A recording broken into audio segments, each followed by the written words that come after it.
Hello friends, स्वागत है आप सभी का हमारे चैनल क्विक स्टडी में। मैं कमल बेस्ट। इस वीडियो के माध्यम से दोस्तों आपको यहाँ पर इंडियन आर्मी के लिए जीएस के महत्वपूर्ण क्वेश्चनों को कराऊंगा। दोस्तों हमारा पार्ट नंबर 7 है। इसके पहले दोस्तों हम 6 पार्टों को करा चुके हैं, जिनमें दोस्तों हमने महत्वपूर्ण गत वर्षों के पूछे गए क्वेश्चन को बताया था।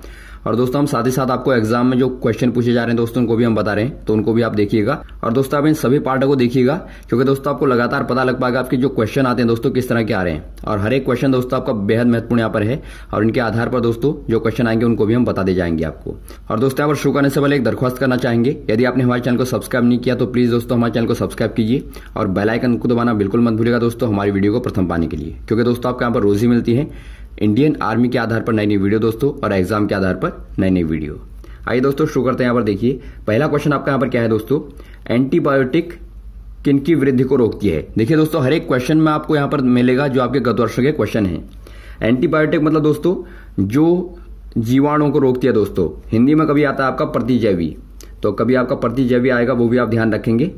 तो प्रतिजैवी दोस्तों यहाँ पर कौन सी है, किनको रोकती है, जीवाणुओं को, विषाणुओं को, कवक को, या कोई नहीं। दोस्तों ये आपके जीवाणुओं को रोकती है, अर्थात दोस्तों बैक्टीरियाज को रोकती है। तो ये आपका ए वाला सही हो जाएगा। एक क्वेश्चन आपका यह था दोस्तों कि जुकाम में आपकी एंटीबायोटिक क्यों काम नहीं करती, या फिर स्वाइन फ्लू में क्यों काम नहीं करती, क्योंकि दोस्तों वो विषाणु जनित रोग होते हैं, और विषाणु जनित रोग में दोस्तों एंटीबायोटिक कुछ नहीं करेगी, ये आप ध्यान देंगे। अगला क्वेश्चन देखिए, पेनिसिलिन की खोज किसने की थी। बेहद महत्वपूर्ण क्वेश्चन यहाँ पर है दोस्तों। पेनिसिलिन की खोज न्यूटन ने, या हरगोविंद खुराना ने, या अलेक्जेंडर फ्लेमिंग ने, या कोई नहीं। दोस्तों ये अलेक्जेंडर फ्लेमिंग ने की थी। ऑप्शन नंबर आपका सी वाला सही हो जाएगा। दोस्तों ये क्या है, ये भी दोस्तों एक एंटीबायोटिक है, प्रतिजैवी है जो जीवाणुओं को रोकती है। अगला क्वेश्चन देखिए, संचरणीय रोगों का सबसे मुख्य कारण है। दोस्तों यहाँ पर संचरणीय का मतलब जो संक्रामक रोग होते हैं दोस्तों, उनका मुख्य कारण चींटी, या घरेलू मक्खी, या ड्रैगन मक्खी, या मकड़ी। दोस्तों घरेलू मक्खी यहाँ पर मुख्य मानी जाती है संचरणीय रोगों के लिए। अगला क्वेश्चन देखिए, चीनी को अल्कोहल में परिवर्तित करने का नाम डैडेस है। क्या है दोस्तों, देखिए चीनी को आपको अल्कोहल में परिवर्तित करना है। अल्कोहल मतलब दोस्तों आपका CH3CH2OH। दोस्तों ये आपका एथिल अल्कोहल का उदाहरण होता है। तो चीनी से अल्कोहल में परिवर्तित करने के लिए क्या प्रोसेस होती है दोस्तों, ये दोस्तों मोल्डिंग, या किण्वन, या संक्रमण, या नाइट्रोजन स्थिरीकरण। दोस्तों ये आपकी यहाँ पर किण्वन कहलाती है दोस्तों। किण्वन के द्वारा दोस्तों चीनी को अल्कोहल में परिवर्तित किया जाता है, अर्थात सड़ा के दोस्तों। अगला क्वेश्चन देखिए, दही जमाने में कौन सा जीवाणु काम करता है। दोस्तों यहाँ पर देखिए जीवाणु सभी प्रकार के होते हैं, अच्छे भी होते हैं दोस्तों, बुरे भी होते हैं। तो यहाँ पर देखिए जीवाणु जो आपका दही जमाने में कार्य करता है वो राइजोबियम होगा, या लैक्टोबैसिलस होगा, या ईस्ट होगा, या कोई नहीं। दोस्तों ये आपका होता है लैक्टोबैसिलस। आपको यहाँ पर ध्यान रखना है। एक क्वेश्चन अभी आया था दोस्तों, जनवरी में आया था कि हमारा जो दही में कौन सा अम्ल होता है, तो दोस्तों लैक्टिक अम्ल होता है, जो लैक्टोबैसिलस नाम से ही पड़ता है दोस्तों, ये आप ध्यान देंगे। और राइजोबियम दोस्तों आपका होता है जो आपके दालों की जड़ों में दोस्तों आपने देखा होगा गांठें होती हैं छोटी छोटी, जिनमें आपका नाइट्रोजन का स्थिरीकरण होता है, अर्थात नाइट्रोजन को अधिकतम वहां पर रोकते हैं वो। तो दोस्तों वो राइजोबियम कहलाता है। वो भी एक जीवाणु है दोस्तों जो लाभप्रद होता है, वो आपका पौधों में पाया जाता है दोस्तों। अगला क्वेश्चन देखिए दोस्तों, जब कोई वस्तु एक निश्चित समय अंतराल के बाद अपनी गति को दोहराती है तो कहलाती है। दोस्तों क्या कहलाती है, आवर्ती गति, घूर्णन गति, रेखीय गति, या वृत्तीय गति। दोस्तों यहाँ पर देखिए आवर्ती गति आपकी होती है दोस्तों एक दोलन की गति। मान लीजिए आपका यहाँ पर एक दोलन यहां से यहां जाता है, आपने देखा होगा, तो इस तरह की गति दोस्तों, या फिर आपका झूले की गति, ये आपकी दोलन गति कहलाती है, आवर्ती गति कहलाती है दोस्तों। और घूर्णन गति में क्या होता है दोस्तों, एक अक्ष के परितः जब घूमती है दोस्तों। घूर्णन आपके यहाँ पर देखिए हमारी पृथ्वी जो है 2 गतियां करती है, जिनमें एक घूर्णन भी होती है। तो दोस्तों अक्ष में घूमने वाली गति करने वाली घूर्णन गति। और रेखीय गति दोस्तों एक रेखा के अनुदिश गति करती है जब कोई वस्तु दोस्तों, रेखीय गति कहलाती है। और यहां पर देखिए वृत्तीय गति, जब एक केंद्र के परितः दोस्तों कोई गति होती है वो आपकी वृत्तीय गति कहलाती है। तो यहां पर देखिए दोस्तों जब बार बार दोहराई जाएगी तो क्या कहलाएगी, आवर्ती गति आपकी कहलाएगी। अगला क्वेश्चन देखिए दोस्तों, किसी साइकिल के पहिए की गति होती है। दोस्तों बहुत महत्वपूर्ण क्वेश्चन यहाँ पर है, पूछा जाता है बार बार। ये आपकी वर्तुल, या रेखीय, या आवर्ती, या घूर्णन। ये दोस्तों आपकी वर्तुल गति होती है, और इनके बारे में हम पहले आपको बता चुके हैं, इन गतियों के बारे में। वर्तुल गति में क्या होता है दोस्तों, एक निश्चित बिंदु के परितः दोस्तों गति होती है। आप देखते हैं साइकिल के पहिए में दोस्तों एक निश्चित बिंदु के परितः होती है। या फिर आप दोस्तों एक घड़ी को भी ले सकते हैं, घड़ी की सुई की गति यहाँ पर दोस्तों ये भी आपकी वर्तुल गति होती है। और दोस्तों एक पंखा भी आपका इसका उदाहरण है, इलेक्ट्रिक फैन। अगला क्वेश्चन देखिए, एसआई मात्रक का पूरा नाम क्या है? बहुत महत्वपूर्ण क्वेश्चन यहाँ पर है दोस्तों। एसआई आपने देखा होगा दोस्तों, एसआई पद्धति में बताइए इसका मात्रक क्या होता है, ये क्वेश्चन आपका आता है। तो एसआई का मतलब क्या होता है ये आपको पता होना चाहिए। ये अंतर्राष्ट्रीय मात्रक प्रणाली या साधारण इकाई या मात्रा इकाई या फिर कोई नहीं। दोस्तों ये अंतर्राष्ट्रीय मात्रक प्रणाली को दोस्तों हम एसआई मात्रक कहते हैं। तो ये आपका यहाँ पर ये वाला सही हो जाएगा। और यहाँ पर देखिए दोस्तों, आपको यहाँ पर एसआई पद्धति का मतलब और क्लियर करने के लिए हम आपको बता दें, बल का यदि आपको मात्रक पूछा जाता है दोस्तों, वहां पर आपने देखा होगा एसआई में मात्रक आपको न्यूटन बताना होता है। और यदि आपका दोस्तों सीजीएस में आ गया तो वो दोस्तों आपका डायन हो जाता है। तो बहुत बार क्वेश्चन आता है कि डायन किसका मात्रक है, तो वहां पर बहुत सारे लोगों को कंफ्यूजन रहता है कि न्यूटन तो बल का मात्रक है, लेकिन डायन भी दोस्तों बल का मात्रक है, लेकिन वो अलग पद्धति में हो गया। तो ये आपको यहां पर ध्यान देना है। अगला क्वेश्चन देखिए दोस्तों, दिक्सूचक में कितने ध्रुव होते हैं दोस्तों? दिक्सूचक मतलब दोस्तों जो कंपास की आपने देखा होगा सुई जो होती है दोस्तों, जहां पर चुंबकीय सुई का इस्तेमाल किया जाता है, उसमें कितने ध्रुव होते हैं? 2, 3, 4 या कोई नहीं? दोस्तों यहां पर देखिए उसमें केवल 2 ध्रुव होते हैं दोस्तों। आपने देखा होगा चुंबक में कितने होते हैं? एक उत्तरी ध्रुव होता है, एक आपका दक्षिणी ध्रुव होता है। तो 2 आपके यहां पर सही हो जाएंगे। अगला क्वेश्चन देखिए, चुंबक के 2 विपरीत ध्रुवों में क्या होता है दोस्तों?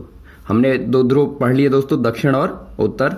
अब देखिए जब विपरीत आपके ध्रुव आते हैं दोस्तों, उनमें क्या होता है? आकर्षण होता है या प्रतिकर्षण होता है या उदासीन या कोई नहीं? दोस्तों ये देखिए आपका आकर्षण होगा हमेशा दोस्तों। अपोजिट वाली आपकी जो साइड होंगी उनमें क्या होगा? आकर्षण होगा। और यदि आपका सेम होगा तो दोस्तों उनमें प्रतिकर्षण होगा। आपने देखा होगा प्रैक्टिकली चुंबकों में या तो आगे को आएंगे या पीछे को भागेंगे। दोस्तों अगला क्वेश्चन देखिए, सजीवों के संरचनात्मक तथा क्रियात्मक इकाई को डैश कहते हैं। क्या कहते हैं दोस्तों? ऊतक, कोशिका, शैवाल या तंत्रिका तंत्र। ये दोस्तों आपका कोशिका कहलाती है। देखिए कोई भी जीव दोस्तों सजीव आपका होगा तो वो कोशिका से ही बनकर मिलकर बना होता है। जिस तरह दोस्तों एक बिल्डिंग बनती है ईंटों से, वैसे ही बिल्कुल आपकी कोशिका से मानव का शरीर बनता है। और यहाँ पर ऊतक देखिए, कोशिकाओं का एक समूह दोस्तों ऊतक कहलाता है। बहुत सारी कोशिकाओं को मिलाकर एक ऊतक बनता है और ऊतकों को मिलाकर अंग बनते हैं और अंगों को मिलाकर दोस्तों शरीर बनता है। और तंत्रिका तंत्र भी दोस्तों एक कोशिका है। अगला क्वेश्चन देखिए दोस्तों, हरे रंग के प्लास्टिड को क्या कहते हैं? ये क्लोरोप्लास्ट या राइबोसोम या हीमोग्लोबिन या कोई नहीं? दोस्तों ये आपका क्लोरोप्लास्ट कहलाता है दोस्तों। क्लोरोप्लास्ट कहें या फिर आप कहें दोस्तों हरित लवक, जिसके कारण दोस्तों पौधे हरे होते हैं, पौधे की पत्तियां हरी होती हैं दोस्तों, ये आपको ध्यान देना है। और इसी के कारण प्रकाश संश्लेषण की क्रिया भी होती है। और दोस्तों हीमोग्लोबिन रक्त में पाया जाता है, जिसके कारण रक्त का रंग दोस्तों लाल होता है। अगला क्वेश्चन देखिए, एक कोशिकीय जीव का उदाहरण है। आपको दोस्तों यहाँ पर उदाहरण बताना है, एग्जाम्पल बताना है एक कोशिकीय जीव का, जिसमें दोस्तों केवल एक कोशिका होती है। अमीबा या कोशिका द्रव्य या केंद्रक या कोशिका झिल्ली। दोस्तों यहाँ पर देखिए अमीबा आपका हो जाएगा। बहुत अच्छा क्वेश्चन है। और यहाँ पर देखिए दोस्तों कोशिका द्रव्य, केंद्रक और कोशिका झिल्ली दोस्तों ये कोशिका के 3 मुख्य अंग हैं दोस्तों। ये आपको ध्यान देना है, कोशिका के 3 अंग हैं। और ये अमीबा यहाँ पर एक कोशिकीय जीव का उदाहरण है। और दोस्तों यहाँ पर देखिए अमीबा अपना आकार भी बदल लेता है, तो ये भी आपको ध्यान देना है।